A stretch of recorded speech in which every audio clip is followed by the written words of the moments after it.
The kitchen of Silverline, Manhattan glowed under a clean wash of white light, soft enough to flatter, bright enough to reveal everything. It was a temple of stainless steel and heat, where every sound was sharp and alive, the whip of knives against boards, the hiss of butter meeting a hot pan, the muted hum of the dining room beyond the swinging doors. And in the center of it all stood Eleanor Brooks. Her new chef's coat was crisp white as untouched parchment, but her hands steady, practiced, softened its stiffness. Today was supposed to be a beginning, a clean page, a chance to breathe again after years of scrambling to build a life for herself and the boy sleeping in her Harlem apartment. Still, her heartbeat had been unsteady since morning, as if it knew something she didn't. She kept telling herself it was just nerves from being appointed head chef. A new kitchen, a larger staff, expectations high enough to crush bone. But deep down, she sensed it wasn't the job at all. It was something else, something coming. Chef. Her sous chef Matteo approached with a tablet in hand, his brow creased. There's a special investor doing a surprise walkthrough tonight. She didn't look up from her sauté pan. All right, I'll handle it. She'd dealt with critics, investors, and impossible tempers her entire career. Whoever this man or woman was, she would impress them the same way she did everyone else with skill.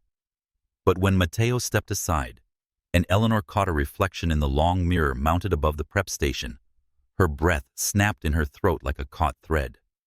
A tall man, broad shoulders, an unmistakably confident, measured stride. A silhouette she knew too well, one that lived in the part of her memory she never dared reopen. No, it couldn't be. But the glass did not lie. Alexander Hayes. Her pulse stumbled, then leapt violently. Every flame in the kitchen seemed to flare at once. He moved through the dining room with the self-contained ease of someone used to being watched, yet untouched by the gaze of others. A charcoal gray coat draped across his arm, a black suit tailored with ruthless precision, his gaze sharp even at a distance. The last man she ever expected to see in her orbit again, the only man she had ever loved, and the father of the child he didn't know existed. Eleanor gripped the edge of the counter so tightly, her knuckles blanched.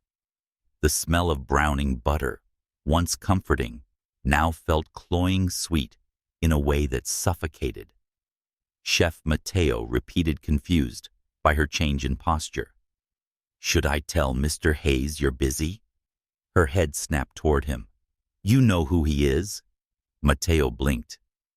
"He's the new owner. Bought the entire Silverline group last week." The world tilted.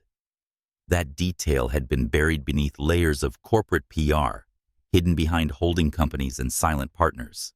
It made sense.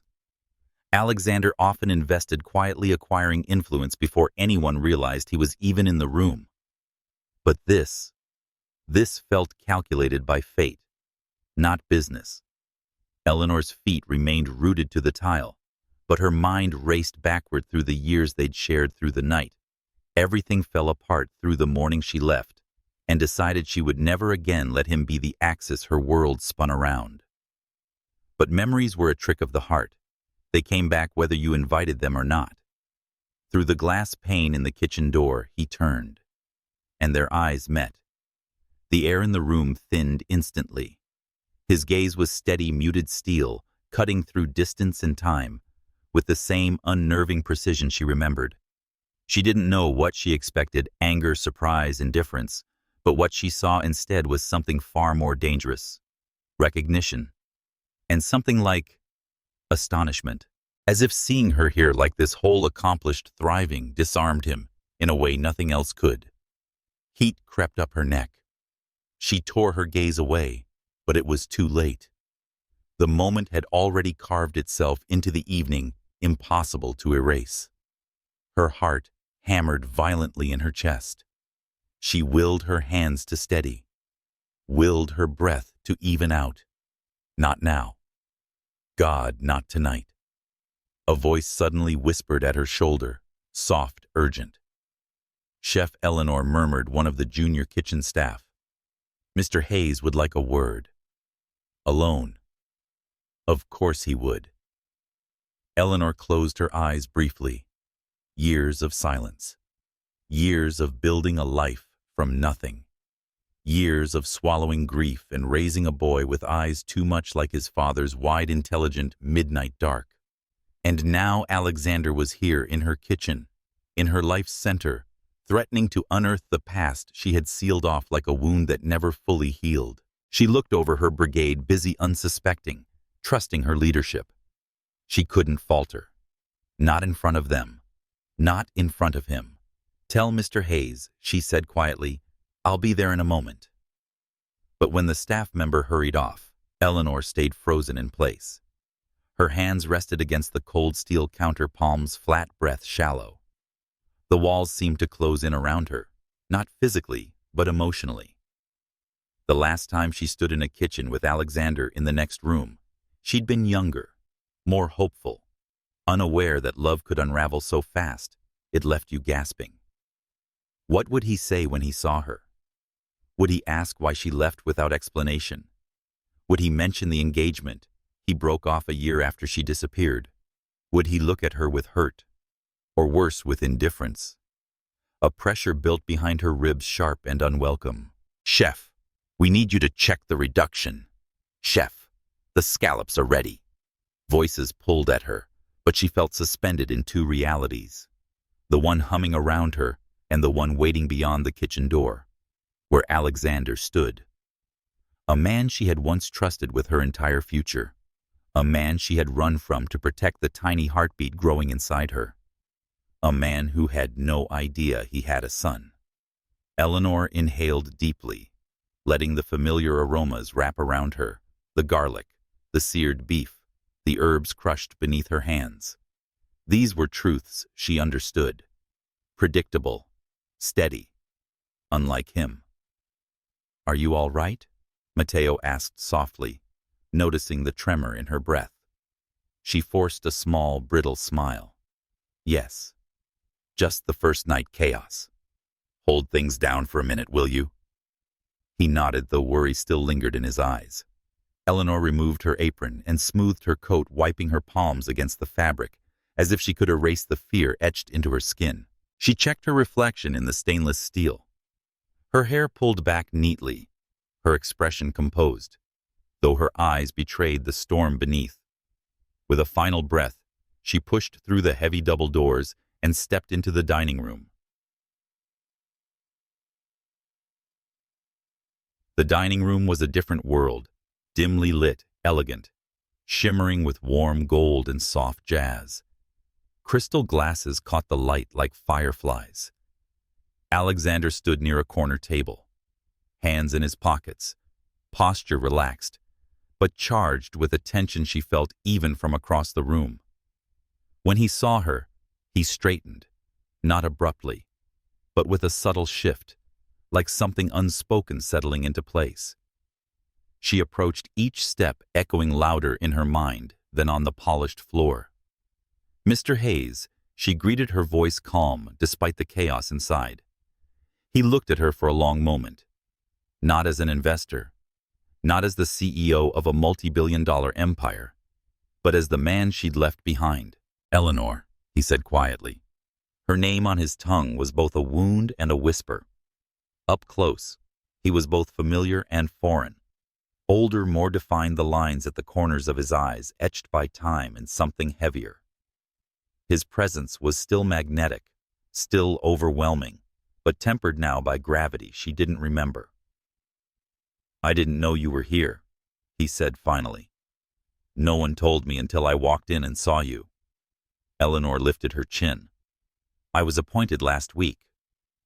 He nodded thoughtfully. Congratulations. Silence stretched taut with all the words neither dared speak. She crossed her arms lightly, not defensive, but grounding. What did you want to discuss? His eyes darkened just slightly. I'd prefer somewhere private. Her pulse skittered. No, she said softly. Whatever it is, say it here. He exhaled, the corner of his jaw tightening. I just needed to know if it was really you. The words hit harder than she expected. For the first time, she let herself look directly at him. Really look. And what she saw in his eyes wasn't anger. It wasn't distance. It was something like bewildered relief, as if fate had returned something he never expected to find again. Eleanor felt her throat constrict. This wasn't part of the plan. She wasn't supposed to feel anything. But Alexander Hayes was not just a memory. He was a storm she once survived, and one she wasn't sure she could weather again. I'm not the same person you remember, she whispered. His reply was immediate. Neither am I. A tremor passed through her, not of fear, but of recognition. Before she could answer, the maitre d' appeared at the edge of their table. Mr. Hayes, your private room is ready. Alexander's eyes locked onto hers. Join me. It wasn't a demand. It was an invitation. A doorway back into a world she'd sworn to close. Eleanor swallowed, her pulse pounding at her throat. She knew one truth with terrifying clarity. If she stepped into that room with him, nothing in her life would remain untouched. And somewhere in her Harlem apartment, her 5-year-old son slept peacefully, his future hanging delicately in the balance. Lead the way, she said softly. And just like that, the night shifted into fate, into danger, into something neither could walk away from. The private dining room at Silverline was small, wrapped in warm amber light, and framed by floor-to-ceiling wine racks. It felt suspended from the rest of the world, a place meant for confessions whispered over candle flames, not corporate discussions. But that was exactly why Eleanor felt deeply, dangerously out of place. She stepped inside after Alexander, her pulse thudding in the hollow beneath her throat. The soft click of the door sealing behind them seemed to magnify the closeness. The rest of the restaurant faded, until all she could hear was her heartbeat and his quiet exhale. He removed his coat and draped it over the back of a chair. Movements, deliberate, composed. Yet Eleanor sensed the strain beneath the calm, the way he lingered near the table, as if steadying himself before facing the hurricane he knew awaited. Thank you for agreeing to come, he said, turning to her. She remained near the door, hands clasped behind her back, unwilling to stand too close, unwilling to allow the room to shrink around them. You didn't leave much room to refuse, she replied softly. And this is still my workplace. He nodded once in acknowledgement, not an apology. Alexander had never been reckless with his authority, but he wielded presence the way other men wielded weapons. Tonight, however, his presence carried something almost fragile underneath. He motioned to a chair. Sit. Her brow lifted. Please, he corrected, quieter. Eleanor hesitated, then stepped forward and sat at the far end of the small table. Alexander took the seat opposite, leaving a deliberate distance between them, but the room was too small for that distance to matter. The silence that followed wasn't empty.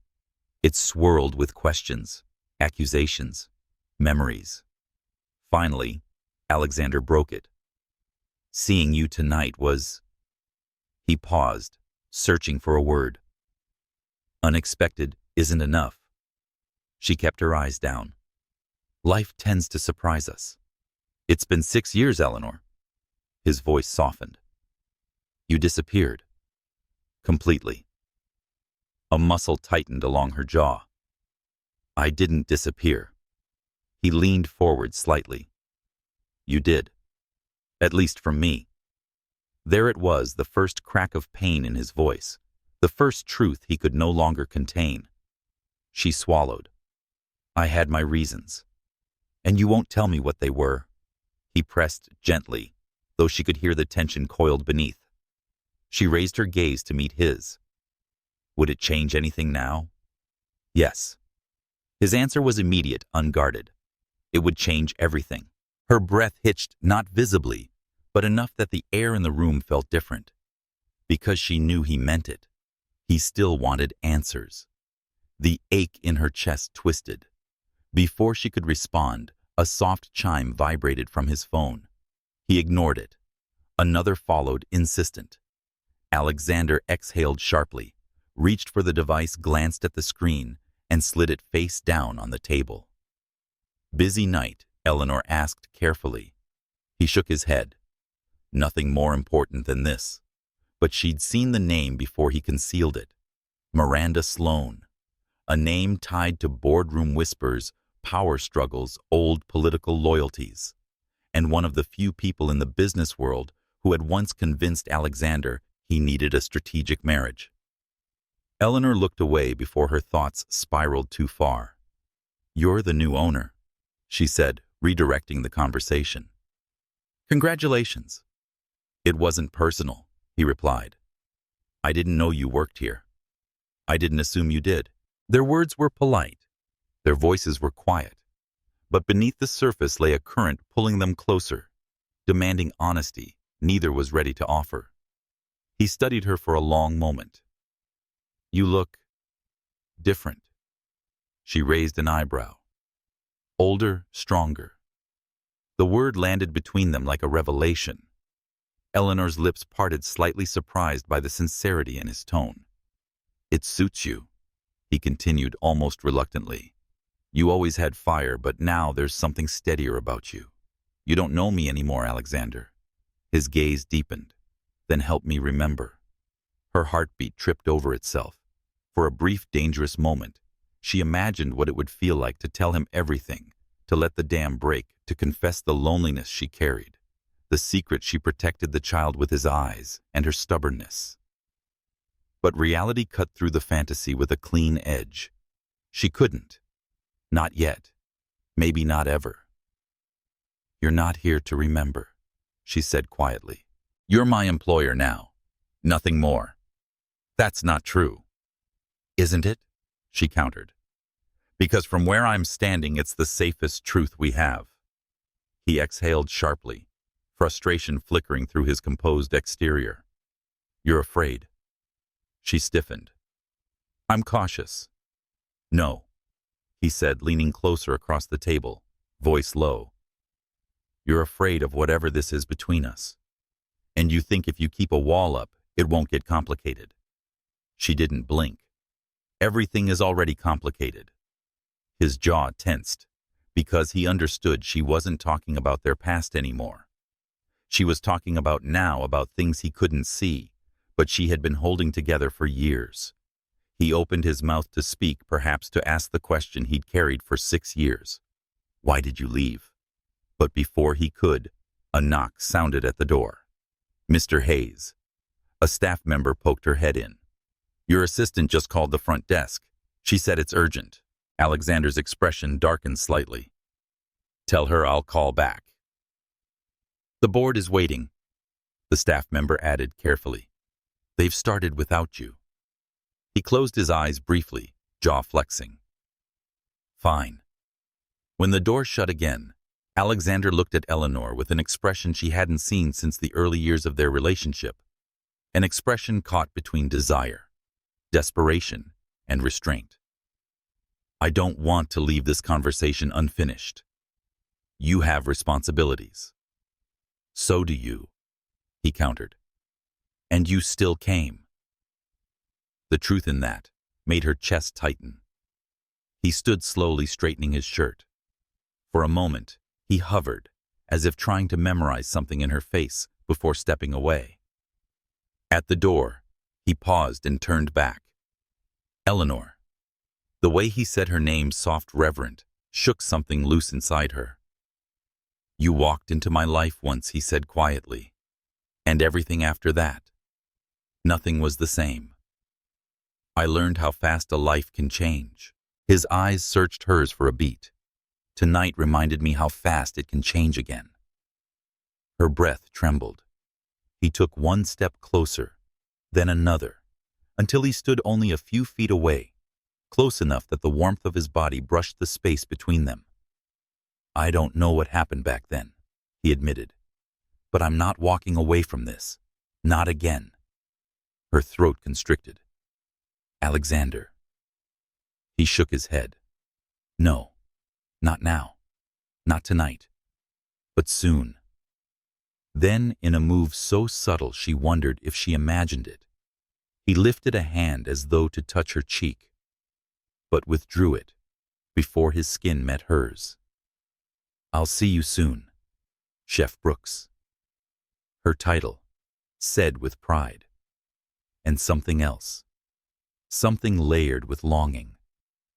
Then he stepped back, opened the door, and left. When the door closed, Eleanor sank into her chair. Not from weakness, but from the weight of everything she had kept buried. Her hands shook, not from fear of him, but from fear of the truth creeping closer. Because tonight, she saw something in Alexander she hadn't expected. He wasn't the same man she fled from. He wasn't the closed-off, unreachable figure she once loved and lost. Tonight he had been open, disarmed, vulnerable, and that terrified her more than his power ever could. Because if he was different now, if he was the man she once needed him to be, then what reason did she have left to keep him from his son? The thought sliced through her with chilling clarity. She pressed a hand to her stomach, steadying her breath. This couldn't happen. She couldn't let the past repeat itself. She couldn't let her heart guide her into danger again. Danger for herself and for Jaden. But another voice, quiet and traitorous, murmured beneath her panic. What if he deserves to know? Eleanor shut her eyes tightly. She didn't have answers. Only fear and longing. And a secret that felt heavier than ever tonight. She rose from her seat, placing her hand on the doorframe as though grounding herself before returning to the kitchen. The sounds of the restaurant spilled back into the corridor. The clatter of pans, the murmur of guests, the crackle of heat. Life went on. She could hide behind it for a little longer. But even as she moved through the dim hallway, Eleanor felt it. The ground beneath her life had shifted, cracked open just wide enough for the past to seep through. And somewhere above her in an executive boardroom she'd never entered, a man, with her son's eyes, was fighting to end a meeting quickly because he had questions only she could answer. And because fate had already decided their story wasn't done. The city was washed in pale morning light when Eleanor's alarm buzzed softly on the nightstand. For a moment, she lay still, staring at the ceiling, fighting the remnants of a dream she didn't remember, but felt something heavy, breathless, tangled with the echo of a man's voice she knew too well. Mommy! Tiny footsteps padded across the hardwood floor. Then the gentle weight of a small body climbed into her bed. Eleanor turned her head just in time to see Jaden with messy curls and warm, sleepy eyes crawl under her arm and snuggle close. He smelled of lavender soap and childhood sweet, safe, uncomplicated. Morning, baby, she whispered, pressing a kiss to his forehead. He looked up at her with a grin missing one front tooth. Are we making pancakes today? Her chest softened. If we hurry. Mommy's got a long day ahead. We always have a long day, he mumbled, yawning. Eleanor smiled, but her heart tightened at the truth in his words. Every day was long. Every day was a balancing act between being enough and giving enough, between providing for him and protecting him. Protecting him from the world, from the past, from a truth she hadn't found the courage to face. Images from last night flashed like film through her mind. Alexander in the private room, his eyes searching hers, the tremor in his voice when he said everything would change. She swallowed hard and hugged her son a little tighter. Jaden studied her face quietly, as if reading a page she hadn't meant to open. Mommy, are you sad? The question pierced her more deeply than he knew. No, sweetheart, she whispered. Just thinking. He tilted his head, curls brushing her chin. About work. She hesitated. Yes, about work. He accepted that answer. Children always accepted the simplest truth. but Eleanor felt the lie's weight pressing into her ribs. When she got him dressed and fed, she watched him kick his little legs while eating pancakes, humming to himself. Innocent, unaware, entirely hers. But last night had shaken something loose inside her, a realization she'd been running from. This boy wasn't only hers. He belonged to another life, another family, another man who had looked at her with a kind of yearning she didn't know how to face. A knock at the door startled her. Jaden nearly dropped his fork. "Is it Mrs. Turner again?" "She forgot her dog yesterday." Eleanor frowned. It was too early for neighbors. She wiped her hands across the small apartment and opened the door. Her breath caught. Alexander. He stood in the hallway, his suit perfect as always, but there was a rawness to him, an urgency she had not seen in years. His hair slightly tousled, his tie not yet straightened. He looked like he hadn't slept. He looked like he'd come straight from the boardroom. He looked like a man haunted by every unasked question. For a second, neither spoke. Jaden's voice rang out behind her. "Mommy." "Who is it?" The world slowed. Eleanor's breath lodged in her throat. Alexander's eyes flickered past her shoulder toward the small voice drifting from the kitchen. If he stepped forward, if he saw Jaden clearly, there would be no turning back. Not from this truth. Not from the consequences. Eleanor shifted her body, blocking the view. "Why are you here?" she whispered sharply. To her surprise, Alexander didn't push past her. He didn't demand. He didn't insist. He simply looked at her jaw, tense, eyes dark. "I needed to see you," he said softly. "Last night wasn't enough." Her pulse jumped. "This isn't the place." "Then tell me where the place is." He lowered his voice. "Tell me when I can get answers. Because you left me with more questions than I knew what to do with." Her grip tightened around the edge of the door. Inside the apartment, Jaden began singing a song he learned at school. Alexander didn't look inside again, not out of disinterest, but out of respect. He kept his gaze locked on Eleanor. "I'm not asking for the past," he continued. "Just clarity. I deserve that. And so do you." Eleanor stepped out into the hallway, closing the door halfway behind her. "Tonight," she said firmly. "We can talk tonight." His shoulders eased, but only slightly. "Where I'll text you," she replied. She wasn't sure she would, but she needed time, hours, to stabilize her thoughts, to plan how much she could reveal without shattering the fragile life she'd built. Alexander nodded once, but his eyes searched hers again, deeper this time, as if trying to read her way of breathing, the tremor in her voice, the invisible walls she kept forging. "Eleanor, are you all right?" The gentleness in the question nearly unraveled her. "Yes," she lied. He didn't push. He simply reached into his coat pocket and handed her a folded paper, an envelope, thick, official-looking. "What is it?"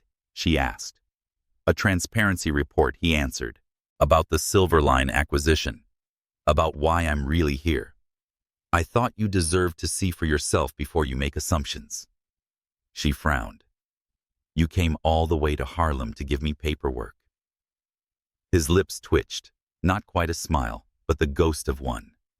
"I didn't trust myself to wait until tonight." And there it was, that old softness he used to hide behind the armor of power.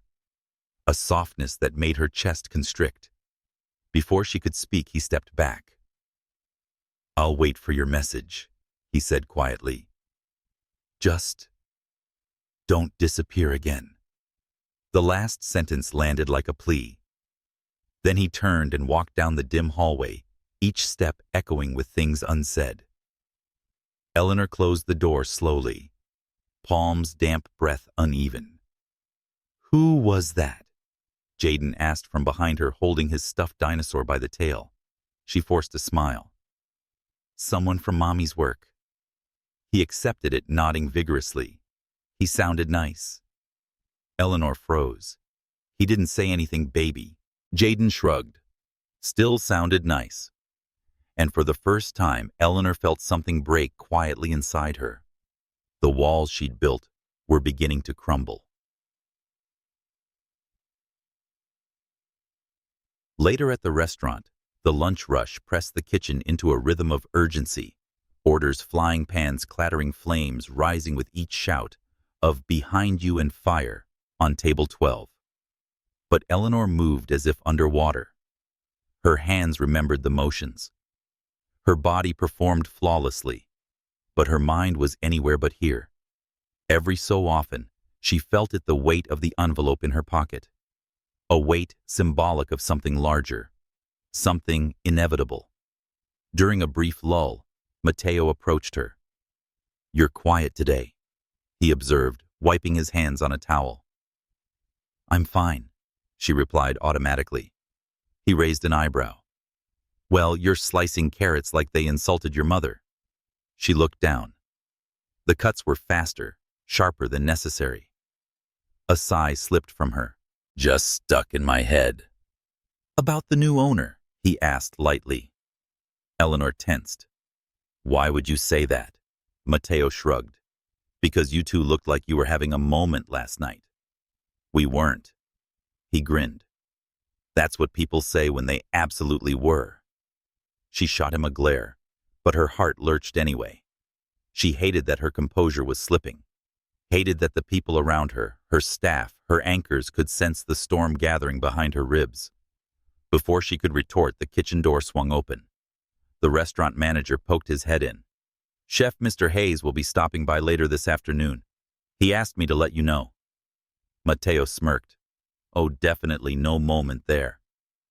Eleanor ignored him, but she felt heat rise up her neck. Why was Alexander returning? He already saw the restaurant. He already saw her. Unless he wasn't done with last night's unfinished questions. Her stomach tightened. She retreated to her office, a small space with a metal desk, an old corkboard, and closed the door behind her. The quiet buzz of the fridge filled the room. She pulled out the envelope. For a long moment, she simply stared at her name written in his distinctive handwriting. Finally, she tore it open. Inside was a report detailing the acquisition, projected revenue, investor memos, and a personal note in his hand. "I didn't come to disrupt your life. I came because I needed to. I didn't know it would lead me here. I didn't know it would lead to you." Her heart clenched. It was exactly the kind of truth she wasn't ready for. She folded the note carefully, painfully, and tucked it into her coat. Then she pressed her hands to her face. "God," she whispered, "what am I going to do?" And as if the universe intended to answer, her phone vibrated once, twice, delivering a text message. From Alexander. "I'm here. Should I wait? Or would you rather me come in?" Her pulse jumped wildly. He was outside waiting for her choice.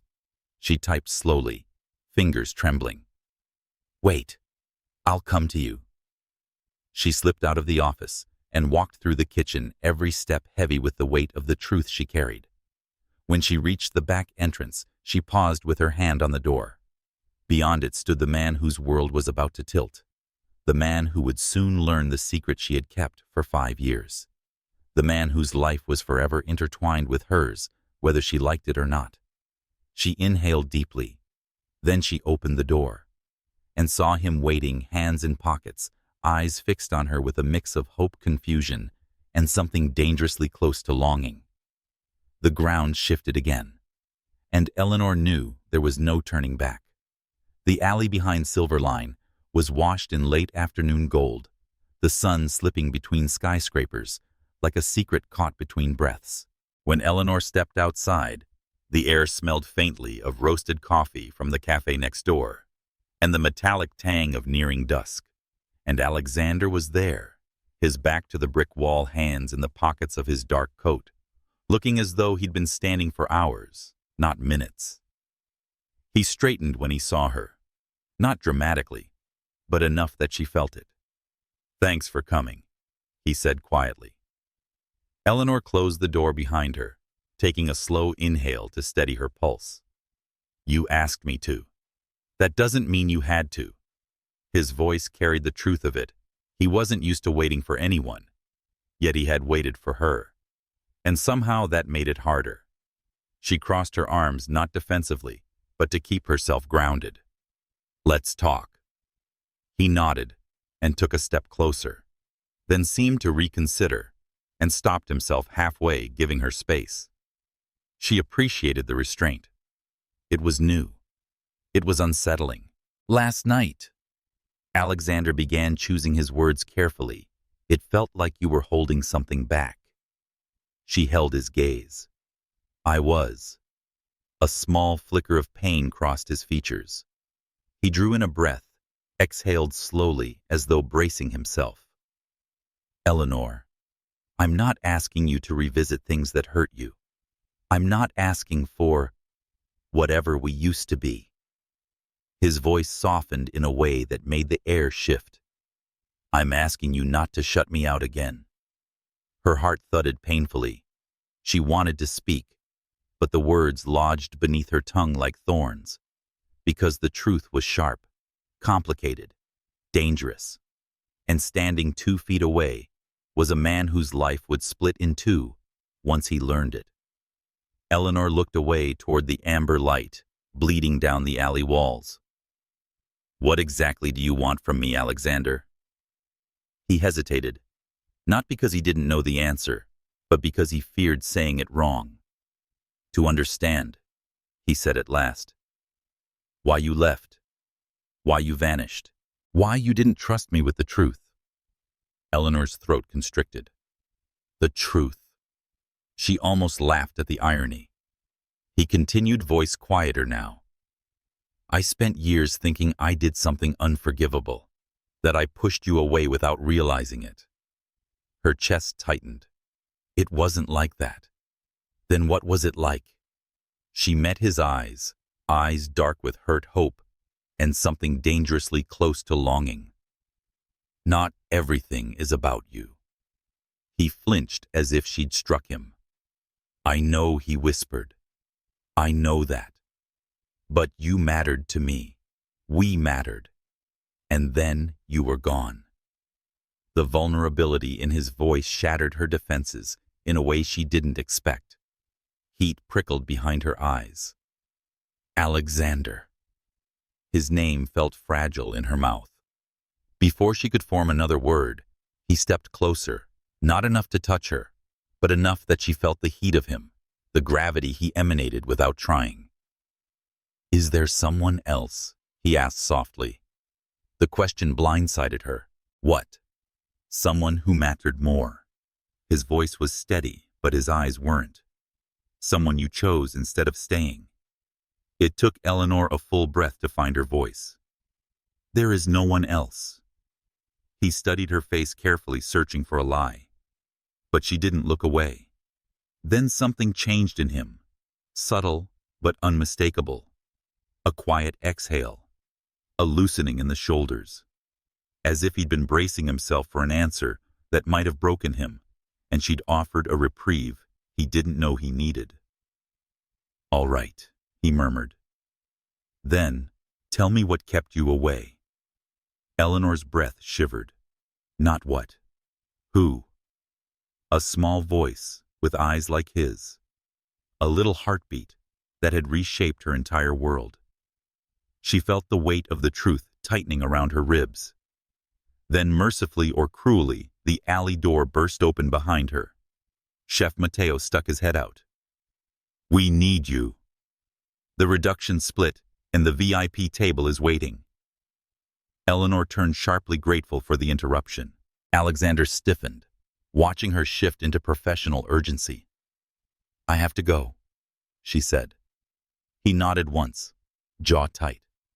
"Of course." But something in his voice, cooler now closed, made her pause. She stepped halfway into the doorway before glancing back at him. "Tonight," she said quietly, "I'll pick a place. We'll talk." A storm flickered through his eyes. "Don't change your mind." "I won't." For the first time since he arrived, his expression lightened, very slightly. "All right." As she stepped inside, She could feel him watching her until the door closed. Inside the kitchen, the heat of the stoves, the clatter of pans, the shouts of orders, all of it hit her at once. Normally, it energized her. Tonight, it pressed against her like a weight. "Chef, we've got 10 minutes before service collapses," Mateo said as he handed her a spoon. "Whatever you were doing out there, I hope it was worth it." She shot him a look. "It wasn't what you think." He smirked. "Oh, I think it was exactly what I think." But his teasing couldn't drown the heaviness lodged inside her chest. As she stirred a new pot of reduction, her mind wasn't on the tang of wine or the simmering herbs. It was stuck on the echo of Alexander's voice. "Is there someone else?" The absurdity of the question would have been laughable if it weren't tragic. Because yes, there was someone else. Someone small, someone fragile, someone whose existence could unravel everything. Her son. Their son. Her hands trembled slightly as she stirred. She gripped the hot handle too tightly, the heat biting into her palm like a reminder she couldn't ignore. Tonight, she would see him again. Tonight, the wall she'd built would crack, and she didn't know whether she was ready. Doctor. Across the city, Alexander sat in the back of his car, staring out of the tinted window as the skyline passed in blurred streaks of silver and gold. His assistant was speaking something about a meeting, rescheduled a contract that needed his signature, a dinner event he was expected to attend. He barely heard her. His mind was in a small Harlem apartment, with peeling paint and lavender-scented mornings, with a woman who felt both familiar and impossibly far away. "Sir," his assistant prompted. "Are you listening?" Alexander blinked. "I need you to rearrange my evening. Clear anything after 7. She frowned. "But the investor gala, I said clear it."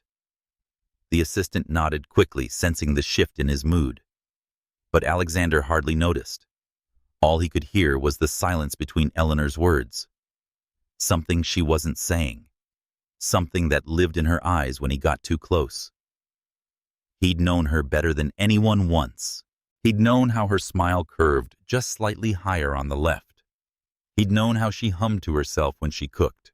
He'd known the precise moment she fell in love with him, and the exact moment she began to fear that love. But now, he didn't know her at all. Yet he still felt pulled toward her with the force of gravity. He ran a hand through his hair, unsettled. He had answers to find, and a suspicion, cold, sharp, impossible, that he didn't dare name yet. Not until he spoke to her tonight. Back at the restaurant. By the time dinner service ended, Eleanor felt wrung dry. Her feet ached. Her shoulders were tight. Her mind was scattered. Her phone buzzed in her pocket. A message from Alexander. "Where should we meet? Anywhere you want." "I'm already in the car." Her breath hitched.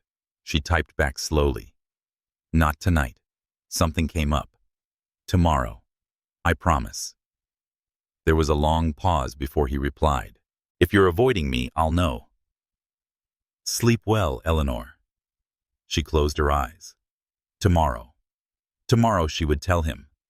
Or at least, begin. She headed home, exhaustion clinging to her like a second skin.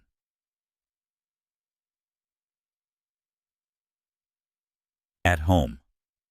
The moment she opened the apartment door, Jaden barreled toward her. "Mommy!" he yelled, arms wide. She lifted him easily, burying her face in the warmth of his little neck. This was what mattered. This was what she had fought for.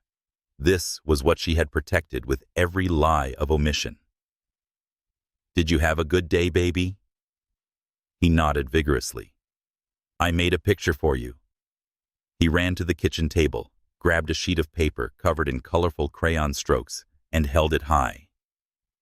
Eleanor smiled until she noticed it. 2 tall figures holding hands, and a small figure between them. Her heart skipped. "Who are they?" she asked gently.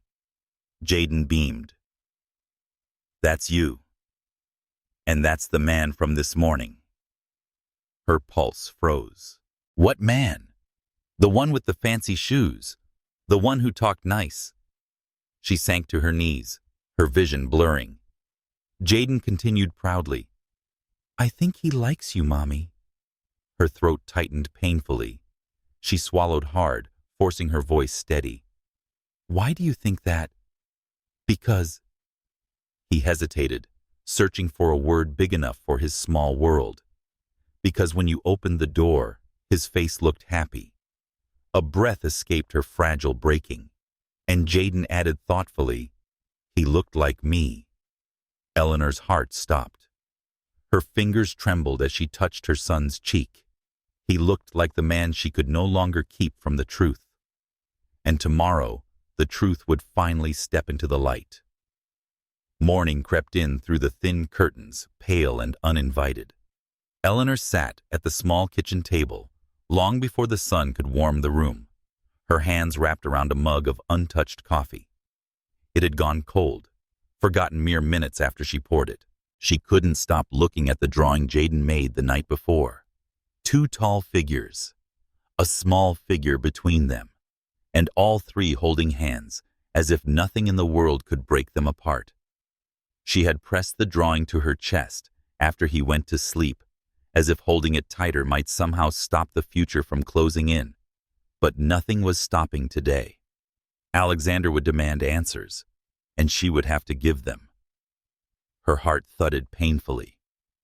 From the bedroom, she heard soft footsteps and the familiar sleepy voice. Mommy, Eleanor turned, forcing a smile. Good morning, baby. Jaden shuffled toward her, curls sticking up, rubbing his eyes. He climbed onto her lap and tucked himself beneath her chin like he always did. His small hand reached for hers, warm and trusting. She kissed the top of his head and wished selfishly that the world would pause. Just a few hours. Just long enough for her to figure out how to protect him from the storm she had invited. Can I have waffles? He asked. Anything you want. He slid off her lap and went to look for his dinosaur toy, humming to himself. Eleanor exhaled, quiet trembling. With each passing minute, the truth felt less like a secret and more like a countdown. By late morning, the city hummed with impatient traffic and weekend noise, but Eleanor moved through her routine like a ghost. She kept glancing at her phone. No messages. No calls. Alexander was waiting. Last night he had heard her tomorrow, and Alexander Hayes was not a man who forgot promises. She swallowed, wiped her palms on her apron, and stepped out of the apartment with Jaden's small hand curled in hers. They walked to the neighborhood park, a Saturday ritual.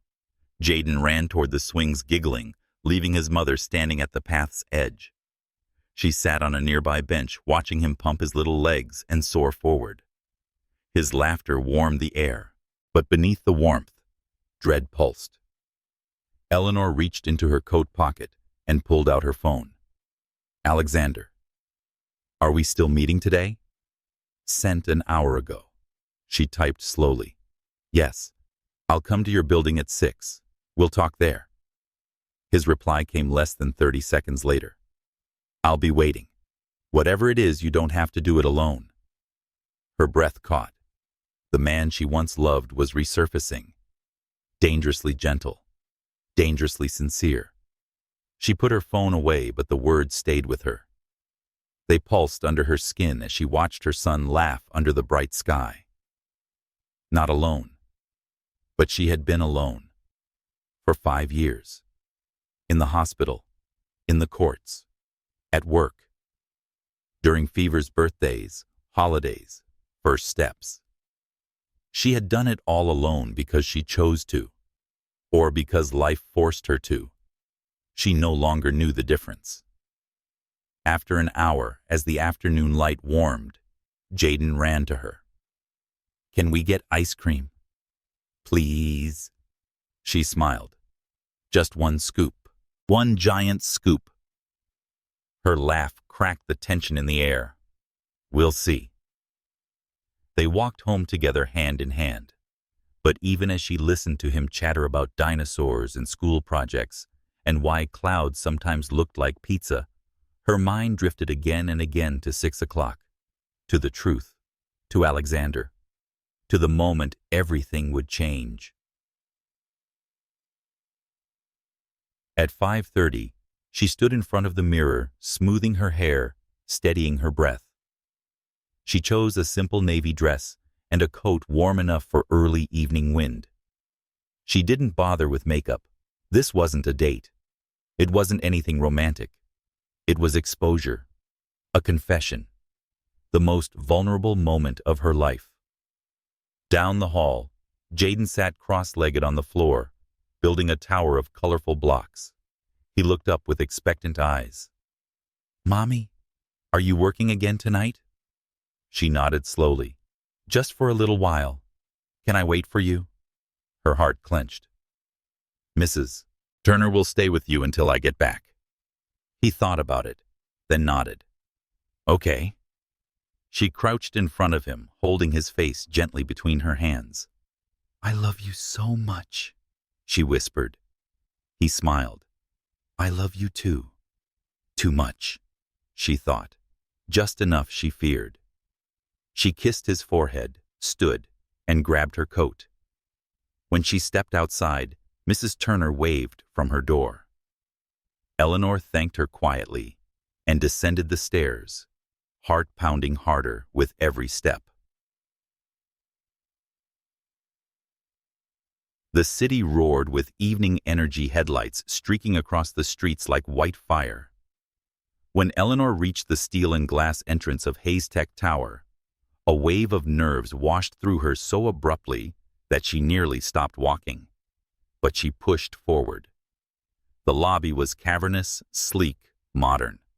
A waterfall installation cascaded down one wall, illuminated by soft blue lights. People moved with purpose. Executives, assistants, security. But none of them mattered. Only one man. And he was waiting for her at the far end of the marble floor near the bank of elevators. Alexander. He wasn't in a suit this time. No armor. Just a dark sweater rolled at the sleeves and charcoal slacks. Something about the simplicity made him look younger, easier to break.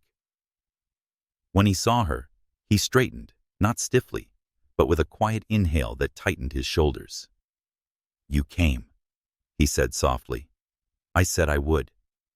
He nodded once, almost as if absorbing proof that she was real. "Come upstairs," he said, gesturing toward the elevators. She stepped inside with him, the doors sliding closed behind them. He pressed the button for the 41st floor. The elevator hummed upward, smooth and silent. The small space made his presence feel amplified, warm, steady, intoxicating in a way she didn't want to acknowledge. "You look nervous," he said gently. "I am." "Good," he replied quietly. "That means you're not running." She let out a shaky exhale. "I'm not running." The elevator stopped. The doors opened to a private executive lounge, minimalist design, floor-to-ceiling windows, overlooking the city, warm, lighting a single leather sofa. The skyline glittered like fractured gold. She stepped inside. Alexander followed, but stayed near the doorway, as if giving her the lead. "Eleanor," he began carefully, "whatever you tell me tonight, whatever this secret is, I can take it." Her breath trembled. "You don't know that." "I do," he said, "because I know myself. And I know I never stopped." He stopped short, catching the words before they escaped. She felt them anyway. He moved closer, not touching her, but close enough that she felt the warmth of him. "Talk to me," he whispered. Eleanor's throat closed, her fingers trembling, as she reached into her coat pocket. She pulled out her phone, her lock screen lighting up with a picture of Jaden on his birthday, frosting on his cheeks, eyes bright with joy. Alexander's gaze flicked to the screen and froze. His breath hitched. "Who is that?" he asked quietly. Her world went silent. Her pulse felt like thunder in her ears. "My son," she whispered. He held her gaze, searching for truth, for betrayal, for meaning. But then something in his expression shifted. Recognition, pain, shock, and a dawning, devastating understanding. He stepped forward, voice barely audible. "Eleanor, how old is he?" Her eyes filled. 5. A breath punched out of him, soft, wounded. He staggered back a step, as though something inside him had cracked open. 5. The number hung between them like a blade. He swallowed hard. "Eleanor, look at me." She forced herself to. His voice broke. "Is he mine?" The room blurred. Her chest seized. Her hands shook uncontrollably. She tried to speak, but nothing came out. The silence gave him the answer. His breath shattered. He turned away sharply, hands gripping the back of a chair so tightly the leather strained. His shoulders rose and fell with ragged breaths he couldn't control. Eleanor had never seen him like this, not even on the night everything ended. "Why?" His voice came raw, scraped open. "Why didn't you tell me?" Tears spilled down her cheeks. "I was scared. Of me," he whispered without turning. "Of what your world would do to him," she said through a broken breath. "Of being pushed aside. Of losing him. Of losing myself." He turned then slowly, painfully, and his face was something between devastation and disbelief. "You stole 5 years from me," he said, voice trembling with hurt, so deep she could barely withstand it. 5 years with my child." "I know," she whispered. "I know, and I'm sorry." He pressed a hand to his forehead, pacing 1 step, then 2. His voice shook with emotion he couldn't contain. "Eleanor, I would have been there. I would have changed everything. That's why I ran," she whispered. "Because I wasn't sure you could, or that you would." He stopped moving. His eyes shimmered not with fury, but with heartbreak. "This is the one thing," he said softly, "the one thing I never would have forgiven myself for missing." Her breath stilled. Then he asked, quiet, aching, "What's his name?" Eleanor whispered it like a prayer. "Jaden." Alexander closed his eyes, and in that instant, the world they knew broke open, bare, irreversible, and terrifyingly real. Silence expanded through the room, like a fracture widening with every breath. Eleanor stood rooted to the polished floor of the executive lounge, her hands trembling at her sides. Across from her, Alexander remained utterly still, too still, his face caught between disbelief and something far more fragile. He whispered the name again, as if testing it, tasting it, trying to make sense of the world collapsing beneath him. "Jaden." The way he spoke it, it was almost reverent, almost painful. Eleanor felt the room tilt. She wanted to comfort him, but she didn't know how, not when she was the reason he was breaking. Alexander lifted a hand, bracing himself against the edge of the table as if the truth had taken the strength from his legs. For a long moment, neither moved. City lights glittered behind them, casting shifting patterns across his face. The shadows made him look older. Or maybe this was who he always was, beneath the armor of wealth and control, a man capable of unraveling. What does he look like? The question slipped out of him, soft and raw. "Besides, my eyes." Her breath caught. "He has your stubborn chin," she said quietly, "and your habit of raising one eyebrow when he thinks someone's lying." A ghost of a disbelieving exhale left him. "God. And he has my hair," she added, emotion tightening her voice. "And my laugh." He pressed a hand to his chest, unconscious, instinctive, as if steadying the ache expanding there. "Does he know about me?" he asked. "No," she whispered. "He doesn't even know you exist." Alexander's jaw clenched, the muscles ticking with restrained emotion. "And what do you tell him when he asks?" "That some families look different," she said softly. "That a home can be just two people. That he has me, and I have him, and that's enough." His voice wasn't angry. It was wounded. She closed her eyes briefly. It had to be. A tense silence settled between them, vibrating with the unsaid. Alexander turned away, walking slowly toward the window. He braced his hands on the glass, staring out at Manhattan, the empire he'd built brick by brick, unaware of the tiny heartbeat he'd left behind. He exhaled shakily. "All these years. I looked for reasons.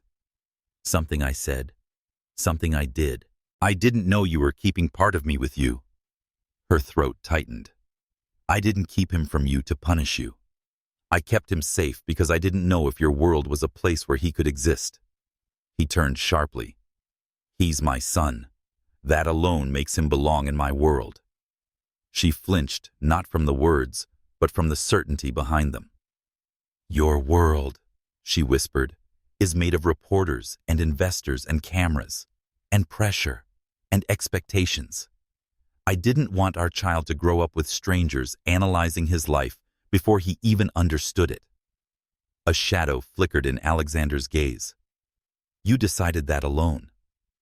"Someone had to," she said, barely audible. He closed his eyes, letting the truth cut through him. When he finally spoke again, his voice was steadier, quiet, anchored, but still trembling at the edges. "Does he have everything he needs?" "Yes." "Is he happy?" "Yes." "Is he healthy?" "He's perfect." Alexander let out a long breath, shaky with relief laced with regret. "I deserve to know him," he said softly. "I know. And he deserves to know me." "I know," she repeated, her voice breaking. He stepped closer, not touching her, but close enough that the air shifted. "Let me see him." The request landed like a blow. Eleanor's breath hitched painfully. She looked away, her hands curling into fists. "I can't," she said. "Not yet." Alexander's eyes darkened, not with anger, but with something deeper, a quiet implosion. "Eleanor." She shook her head, heart pounding. "I need time. He needs time. You can't just walk into his life with no warning. He won't understand." "Then explain it to him." Alexander said, his voice low but urgent. "Tell him I exist. Tell him something. Anything." "He's 5, she whispered. "He doesn't understand fathers the way adults do. He'll understand the truth." She met his eyes, pleading. "Truth can shatter children too." His breath left him in a hard exhale. "And lies don't." Her tears spilled again, quiet, unannounced. He cursed under his breath, running a hand through his hair, pacing several steps before stopping abruptly. "This isn't just your decision anymore," he said. "He's my son too." The truth in the sentence sliced through the room. She nodded, eyes glistening. "I know. Then don't shut me out. Not again." Eleanor's lips trembled. "I'm not shutting you out. I'm scared, Alexander. I'm terrified." The honesty in her voice made him still. Some of the steel in him softened. He stepped closer slowly, like approaching a wounded animal. "You're not alone," he whispered. "Not anymore." Her breath hitched, her chin trembling. The words she had always wanted to hear 5 years too late. He hesitated, then reached out and gently took her hand. She didn't pull away. Her fingers curled into his instinctive aching. They stood there in the quiet, their hands intertwined, two people bound by the very truth that threatened to pull them apart. Alexander squeezed her hand softly. "I'm not going anywhere." A tear rolled down her cheek. "I know." He lifted his free hand and brushed the tear away with his thumb. The touch was feather-light, careful, as if she might break beneath it. His voice softened. "When can I see him?" Her heart clenched painfully. She pulled her hand from his, stepping back. "I'll tell him about you first," she whispered. Then we'll find a way. When he asked, I need a few days. His jaw tensed, but he didn't push. A few days, he repeated. Eleanor nodded, exhaling shakily. I promise. He watched her, his eyes full of longing confusion and a desperation he could no longer hide. She reached for the door, needing distance before she shattered completely. But before she could leave, his voice stopped her. Eleanor. She turned. He looked at her as though the truth had remade him, broken him apart, and forced him to rebuild. If I had known, he said quietly, I would have loved him from the beginning. Her breath caught. Her heart cracked. I know, she whispered. And I would have loved you better too. The words struck her like a tidal wave, soft, devastating. She opened her mouth, but no sound came out. Her scars pulsed beneath her ribs, begging for space, terrified of hope. I have to go, she said at last, her voice trembling. He nodded slowly. She stepped out into the hallway, the soft click of the door closing behind her, echoing louder than it should have. The air felt colder outside, sharper, and yet something inside her felt painfully, dangerously alive. Downstairs, the world felt too loud. She walked quickly through the lobby, her pulse thrumming, her heartbeat out of rhythm. The truth had been spoken. It could not be undone. Outside, the wind swept through the street, carrying the early evening chill. Eleanor leaned against a lamppost for balance, pressing a hand to her chest. Her life had just split open. Her son had a father who cared, a father who wanted him, a father who still looked at her like she was the most unfinished chapter of his life. She closed her eyes, letting the cold air steady her breathing. Her phone vibrated, a message from Mrs. Turner. Jaden wants to know when you'll be home. He says he misses you. Tears stung her eyes again. She typed, on my way. Tell him I miss him too. She slid her phone into her pocket and took a step forward, and stopped when she felt eyes on her. She turned. Across the street, half hidden behind a parked car, stood a woman in a gray trench coat with a camera slung over her shoulder, watching her, watching the tower, watching everything. A sharp dread cut through Eleanor's spine. She blinked once, twice, and the woman slipped around the corner and disappeared. Eleanor's stomach dropped. She wrapped her coat tighter, suddenly freezing. Alexander had no idea what kind of world followed him, what kind of world had just taken an interest in her, in them. And for the first time she wondered, had the breaking point already passed? Or was it only now beginning? The elevator hummed its way down the remaining floors, but Eleanor could hardly hear it. The image of the woman with the camera gray coat, sharp posture, a lens trained on the tower, shadowed her every breath. By the time she stepped into the cool air outside, the city felt different. Too watchful, too close. She pulled her coat tighter as she walked toward the subway, her heels clicking unevenly against the sidewalk. Her pulse thrummed in her wrists. The woman's stare, her disappearing silhouette, the camera. None of it belonged to coincidence. Eleanor rubbed her arms, her breath fogging in the early evening chill. She had spent years living in quiet anonymity, her own life, her own choices, her son safely tucked in the small corners of the world she could control. But now, her life brushed up against Alexander's. And Alexander's life was anything but small. Her footsteps quickened. When she reached home, Jaden met her at the door with open arms and a fierce hug that nearly knocked the air out of her lungs. You're back. He laughed, burying his face in her coat. She held him tighter than usual. I missed you, she whispered. Mrs. Turner appeared behind him, smiling warmly. He waited by the window almost the whole time. Eleanor offered an apologetic smile. Thank you for staying. Always happy to help, the older woman said, waving her off. He's a sweetheart. After she left, the apartment grew quiet. Too quiet. Jaden plopped onto the rug with his blocks humming while constructing another tower. His innocence washed over the room like soft light, calming, grounding, fragile. Eleanor sank onto the couch, watching him, her heart a tangled knot. She had to tell him, soon, before someone else did. But how did you tell a 5-year-old that the man he saw at the door this morning wasn't just a nice guy? How did you explain fathers to a child who never imagined he could have one? Her chest tightened. Mommy. Jaden's voice lifted her from her thoughts. Yes, baby. He raised the block tower triumphantly. Look, it's amazing, she said, managing a smile. Can we make one together? Of course. She joined him on the floor, arranging colorful pieces and pretending not to see the drawing still resting on the table in plain sight, the one with 3 figures hand in hand. Jaden leaned against her, warm and soft. Mommy, yes.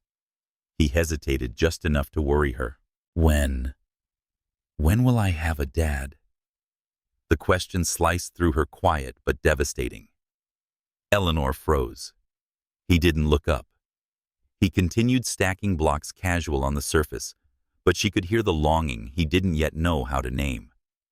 Some kids at school have dads, he said, voice small. And Sophia says having a dad means you get double hugs. Her vision blurred. Baby, she whispered, brushing a curl from his forehead. He looked at her, then wide-eyed, innocent, hopeful. Do I get double hugs? She swallowed hard. You get all my hugs. He nodded, though a faint confusion lingered. And she realized this was the moment. No perfect time was coming. No carefully rehearsed speech would make this easier. She inhaled shakily. Jaden, she said softly, can you come sit with me? He crawled into her lap, resting his head against her chest. She held him gently, gathering courage from the rise and fall of his small breaths. There's something important I need to talk to you about, she whispered. Is it bad? No, she said quickly. Not bad. Just something you should know. He looked up at her, trusting. When you asked about having a dad, the truth is, her throat closed. She forced the words out. You do have one. Jaden blinked. I do. Yes, she breathed. You do. He studied her face like he always did when trying to understand grown-up things. Where is he? Eleanor's eyes stung. He didn't know about you. Why? She closed her eyes briefly. Because I didn't tell him. I was scared. Of him? No, she whispered. Of losing you. Jaden's small fingers curled into her sweater. Is he mean? She shook her head. No, he's not mean. Do I get to meet him? Her breath caught. Not today, she said, but soon. Is he nice? Jaden pressed. Yes, she whispered. He's kind and strong, and he cares. Does he know about me now? Her heart tightened. Yes, he knows. And does he want me? The question undid her. Eleanor hugged him fiercely, pressing her forehead against his. He wants you more than anything, sweetheart. Jaden smiled at that. Truly smiled, bright and full. Okay, he said, simply settling into her arms. Okay. She cradled him close, letting relief and fear bleed together until they were indistinguishable. For a moment, everything felt still, safe, possible. But then her phone vibrated on the coffee table. A message from an unknown number. I saw you leaving Hayes Tech today. Interesting choice of building. Call me. S. A cold dread slid down her spine. S. She knew exactly who that was, and her entire body went cold.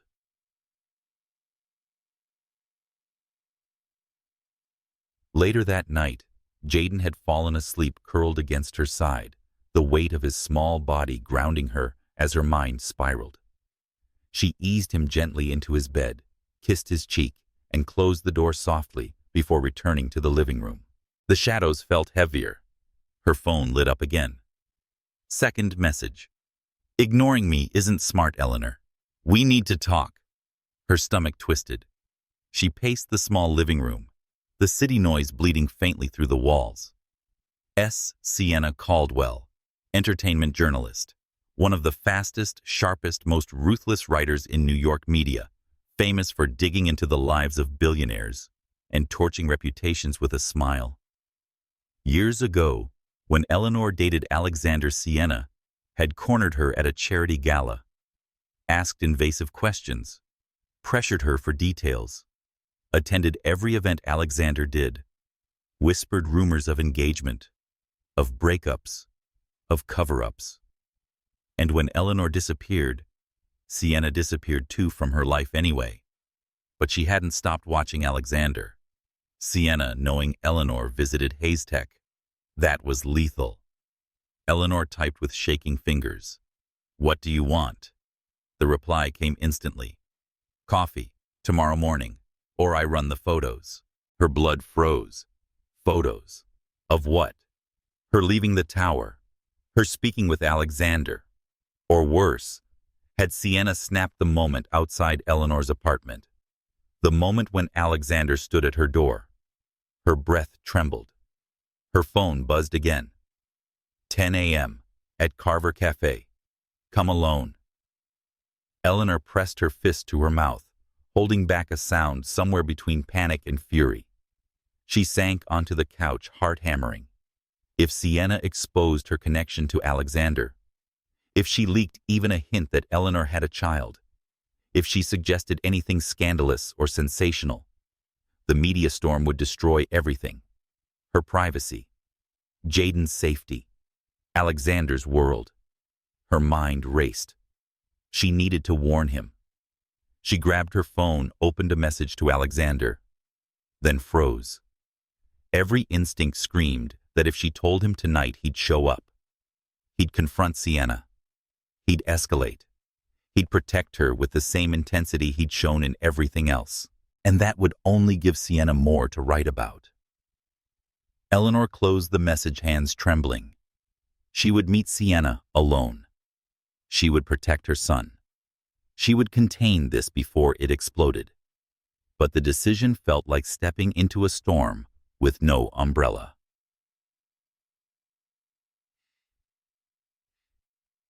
Across the city, Alexander sat in his penthouse office. Lights dimmed a glass of untouched scotch beside him. His eyes were swollen, though no tears had fallen, and his mind had not settled since Eleanor left. Jaden, his son.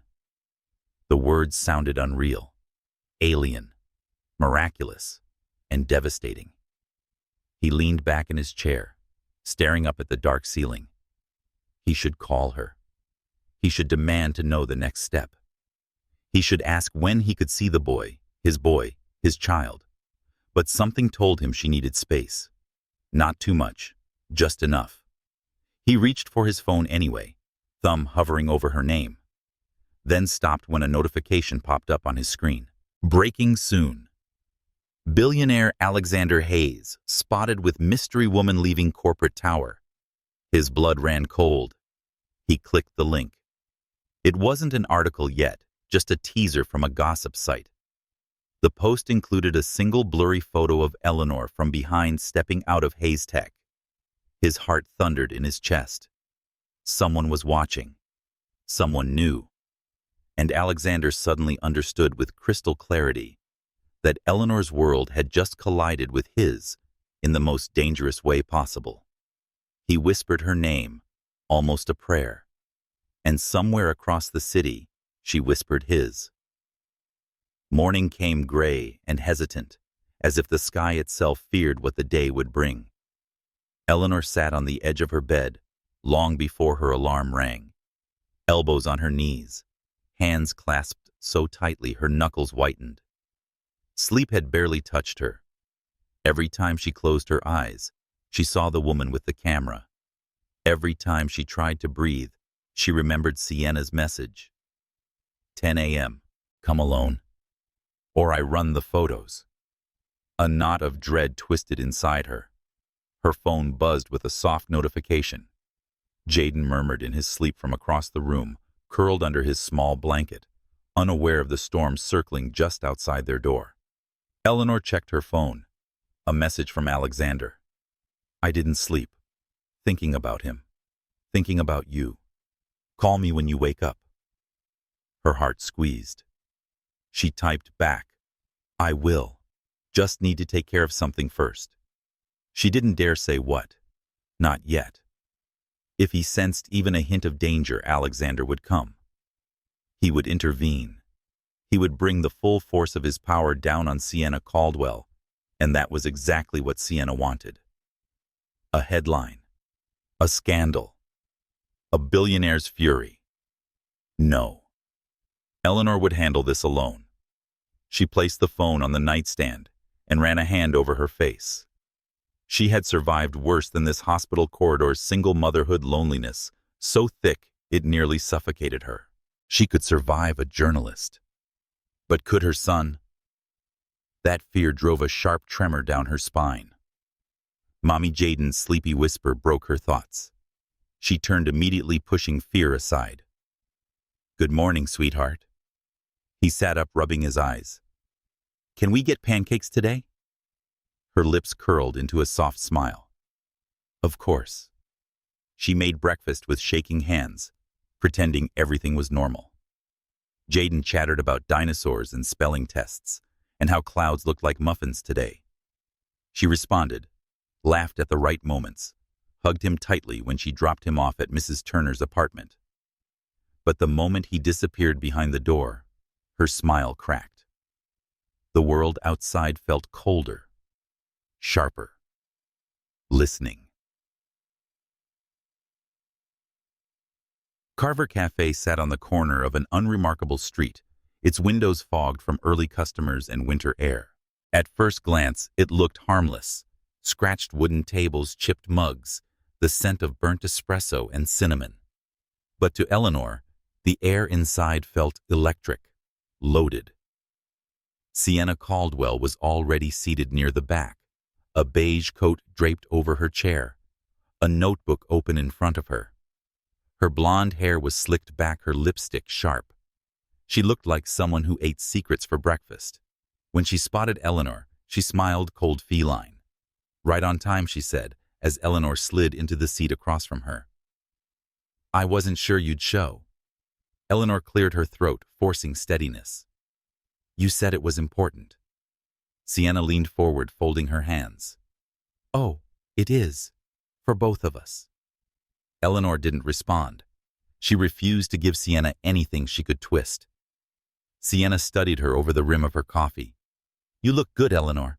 A little tired, maybe a little stressed, but motherhood tends to do that. Eleanor's heart stopped. She kept her face neutral. I don't know what you mean. Oh, come on, Sienna smirked. You have a kid. You were always too careful, too quiet, too private. Of course you went and had a secret child. Eleanor's pulse hammered. She swallowed, keeping her voice even. You said you had photos. That's why I'm here. Sienna slid a small envelope across the table. Open it. Eleanor hesitated, then carefully pulled out the photos inside. Her hands froze. A grainy photo of Eleanor at her apartment door. Another of Alexander turning away. Another of them both, no faces clear, but clear enough.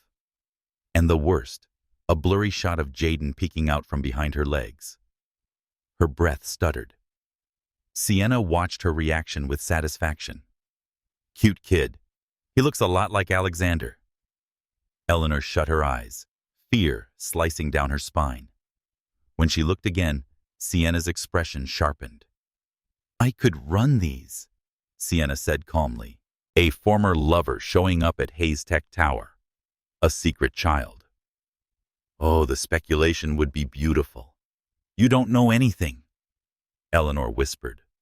Not yet, Sienna replied. But you're going to tell me. Eleanor steadied her breath. You want an interview. I want the truth, Sienna corrected. And I want it first. You won't get it. Something dangerous flickered in Sienna's eyes. I will, Eleanor.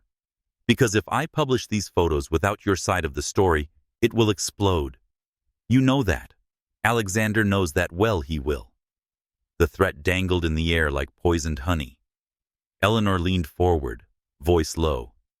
If you publish anything about my son, anything, you'll destroy his life. And yours, Sienna added casually. But hey, maybe the public fascination will help your restaurant career. Eleanor's hands shook. He's a child. He has nothing to do with this. All the better for headlines, Sienna said with a shrug. Eleanor's jaw clenched. What do you want? Everything, Sienna murmured. Why you left Alexander? Why you never told him about the kid? Why you suddenly showed up at his building 5 years later? And most importantly, whether you want him back.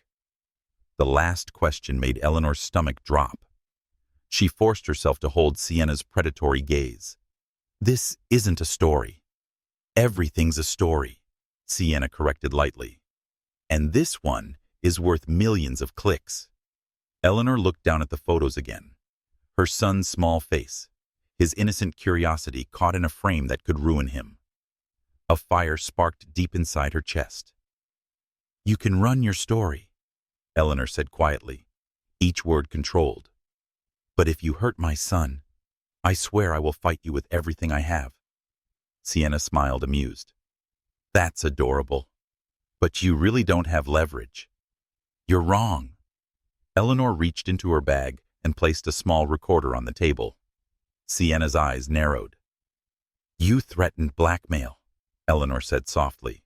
You threatened a minor. You threatened to expose a child for clicks. That's enough to end your career. Sienna's jaw tightened. You came alone like I asked, she said icily. No lawyer, no calls. Just you. Braver than I thought, but also stupid. The recorder blinked a tiny red dot.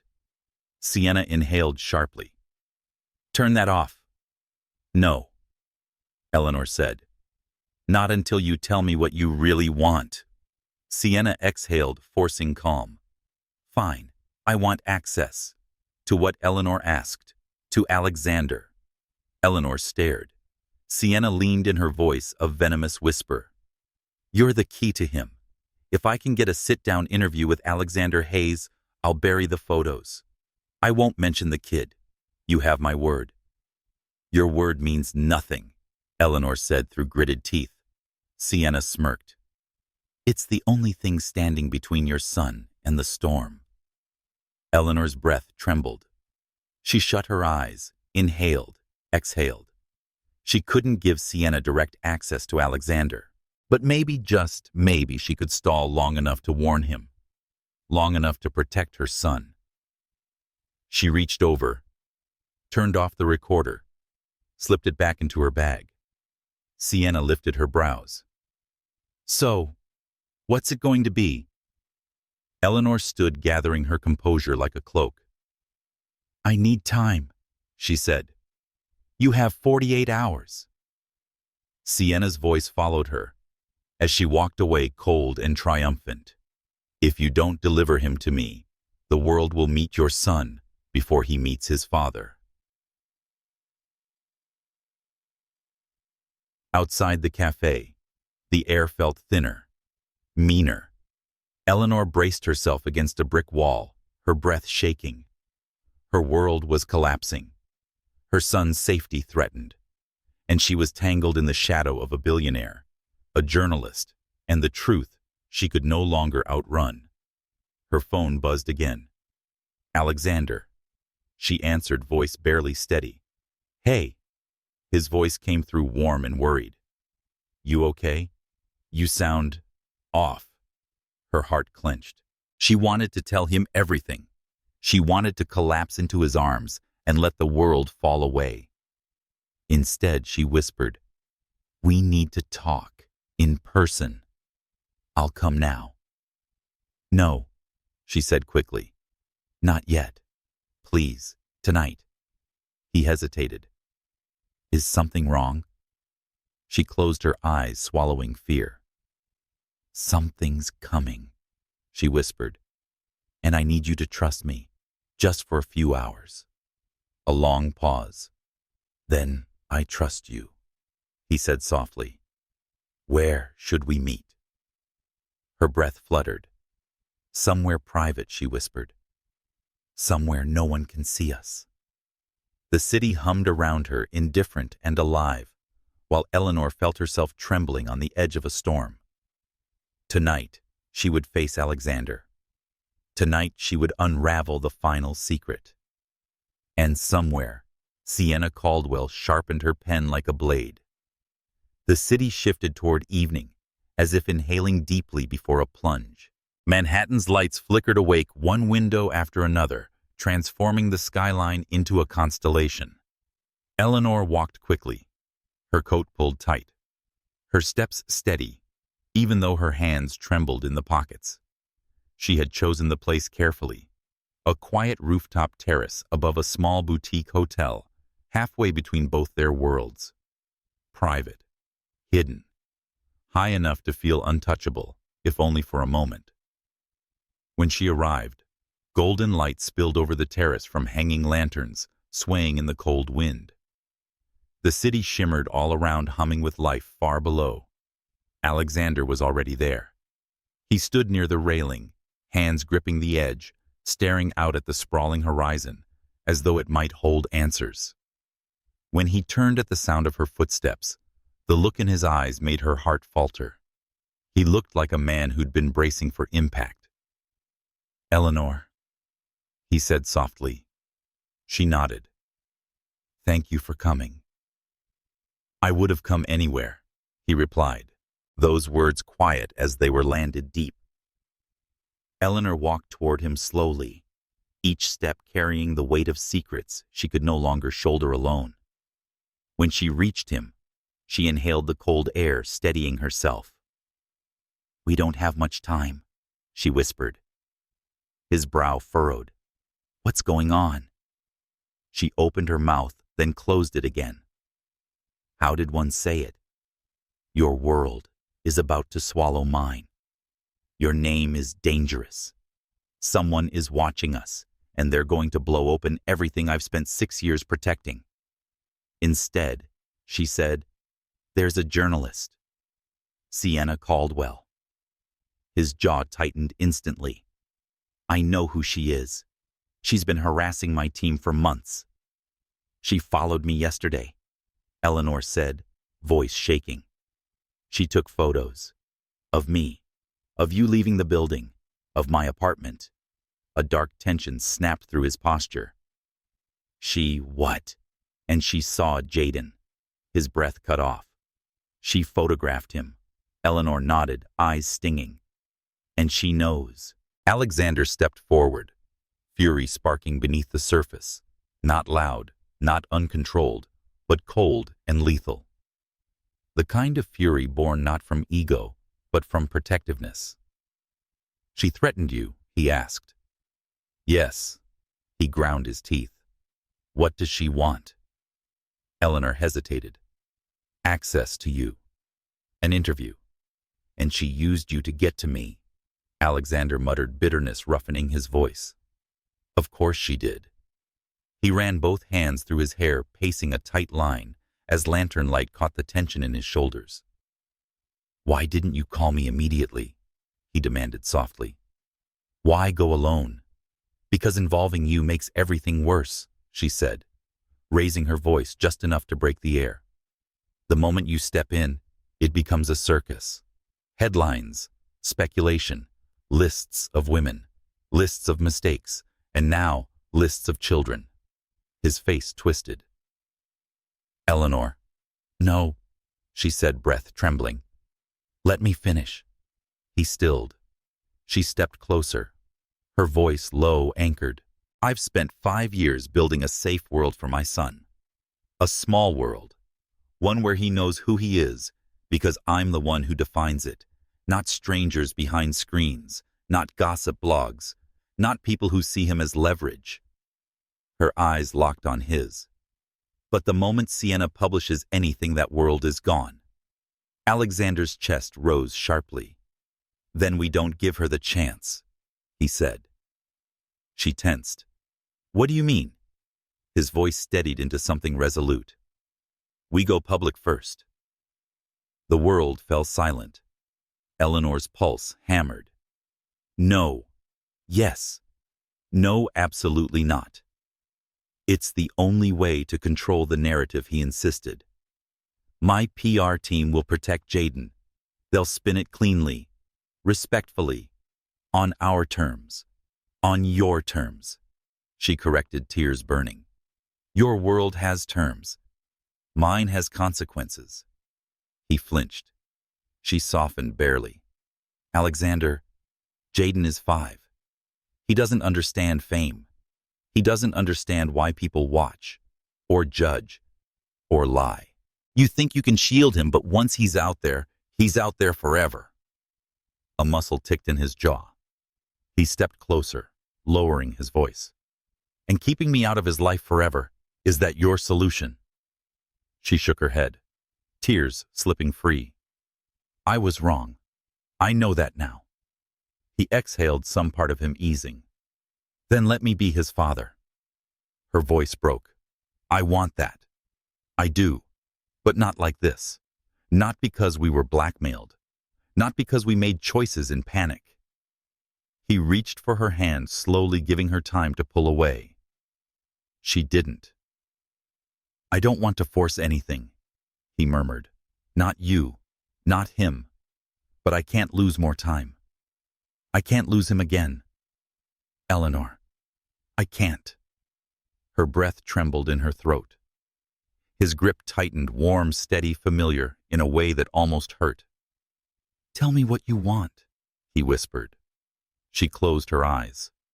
What she wanted was simple and impossibly complicated. I want him safe, she said. I want him whole. I want him to meet you when he's ready, and not because someone shoved him into the spotlight. And me, he asked quietly. What do you want for us? She opened her eyes slowly. Lantern light flickered between them. The city roared quietly below. She stepped closer, close enough that she could smell his cologne, feel the warmth radiating off him. I don't know what we are, she whispered, but I know that when you looked at me yesterday, and when you heard about him, I felt something shift. In both of us. His eyes softened, darkened. I felt it too. And that scares me, she admitted, her voice barely audible. But she added, it also tells me we're not completely broken. A faint, pained smile touched his lips, not even close. For a moment they simply stood there, hands intertwined, the city glowing around them in silent witness. Then his thumb brushed her knuckles, gentle and slow. What do we do now? He asked. Eleanor inhaled deeply. We choose our next step together, she said. Not react, not rush, not let fear make the decisions for us. And Sienna, he murmured. Eleanor straightened her spine, resolve settling in her bones. I'll give her one sentence. He raised an eyebrow. Which is that she can write whatever she wants, as long as she keeps my son out of it. And if she doesn't? Eleanor's voice cooled into steel. Then I burn her entire article with the recording I saved. Alexander blinked. You recorded her? She lifted her chin. I'm a single mother. I record everything when I'm scared. A laugh escaped him, soft, disbelieving. God, I'm proud of you. Her breath caught. Don't say that. Why not? Because it matters, she whispered. His eyes warmed. It's supposed to. Silence fell gentle this time. The wind swept between them, cool against their cheeks. Finally, Eleanor pulled her hand from his, though slowly lingering. Tomorrow, I'll bring him somewhere quiet, somewhere you can meet him. Alexander went utterly still, His breath left him in a shudder. You will? Yes. His voice cracked. Thank you. She nodded, tears threatening again. He stepped closer, not touching her, but close enough to feel the gravity between them shift. His voice softened into something she had once known too well. Eleanor, he whispered, you're not alone in this anymore. She looked at him, really looked, and realized he meant it. Not as a promise of love, not as a claim, but as a truth, a beginning. She exhaled shakily. I know. The city glowed brighter behind them, as if reflecting the fragile hope standing between two broken people. Eleanor turned toward the exit. I should go. Jaden's waiting. Alexander nodded slowly. He didn't reach for her this time. He didn't try to hold her in place. But as she stepped away, he called softly, Eleanor. She paused. When he meets me. His voice trembled with something raw. I hope he smiles. Her throat tightened. He will. She walked toward the stairwell, her heart pounding with fear, hope, and something in between. Just before the door closed behind her, she whispered into the night, He has your smile. The door clicked shut. Alexander stood alone on the terrace, staring at the place where she had stood moments before. And though the world below roared on, he felt something inside him go still, a quiet, fierce certainty. Tomorrow, everything changes. And for the first time, he wasn't afraid. End.